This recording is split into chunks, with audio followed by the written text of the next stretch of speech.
Hello and welcome. I'm an expert in hotel AI and performance, and I am so pleased to welcome all of you, the students of Europe Hotel School, to this online learning module. Today, we're going to dig into a really critical skill: how to stop just staring at financial reports and start using them to drive real, measurable improvements in your hotel's performance. Let's just start with a fundamental truth. Think about that detailed analysis, that brilliant forecast your team put together. If it just ends up sitting in a digital folder somewhere, it's not just a waste of time, it's actually damaging. When your team puts in the work to find an insight and then sees nothing happen because of it, well, that's how you build frustration and cynicism. It sends a message that their hard work doesn't actually matter. We're here to change that. So here's our game plan for today. First, we'll talk about why action is so absolutely essential. Then, we'll look at the specific levers you can pull. After that, we'll figure out how to focus on what really matters. We'll also cover how to make sure your actions are actually working. And finally, we'll pull it all together by looking at how you, as a leader, can build a culture that thrives on action. All right, let's dive right into our first section, the action imperative.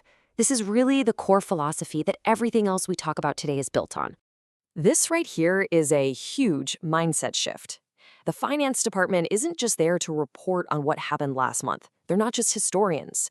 They are your strategic partners. They provide the critical intelligence your entire team needs to make smarter, faster decisions. Think of their analysis as the starting gun, not the finish line. And this whole process, it's a continuous loop. It never really stops. First, you analyze the data. You have to understand not just what happened, but get to the why. Then, you've got to act on that insight. But you're not done, not even close. Next, you have to monitor the results. Did your fix actually work? And finally, you learn from that outcome, and you refine your approach for next time. This cycle, right here, is the engine that drives relentless improvement. Okay, so a report lands on your desk, and it's flagging a problem. What do you actually do? Well, you've got two main types of levers you can pull to get things back on track: operational and strategic. And understanding the difference is absolutely key. Operational actions are all about the here and now. They're the tactical, day-to-day adjustments you make inside the hotel to run things more efficiently. Strategic actions, on the other hand, they're about the bigger picture. These are the long-term, directional moves that position your hotel in the market for future success. So, for example, let's say your labor costs are running a bit high.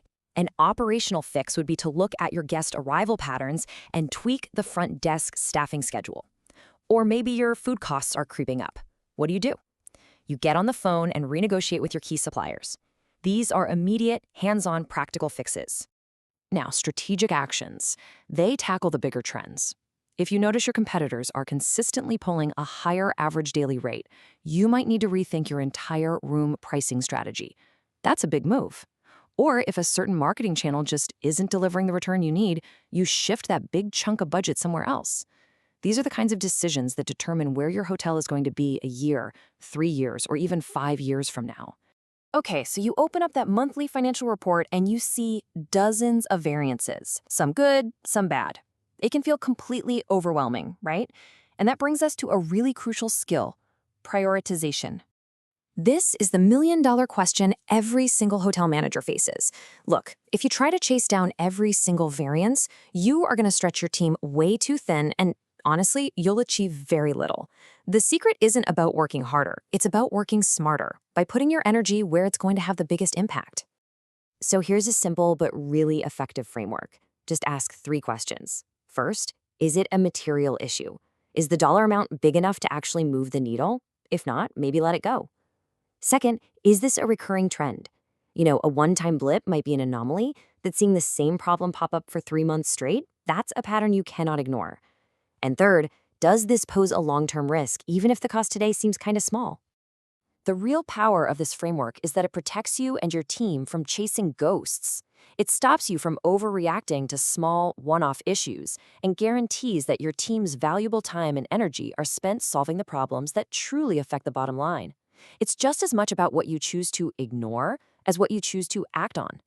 All right, now we come to a step that is so critical, but honestly, it's the one that gets missed most often, and that's closing the feedback loop. Because taking action is really only half the job. So, you've analyzed the data, you've prioritized an issue, and you've put a corrective action in place. That's great, but how do you know if it actually worked?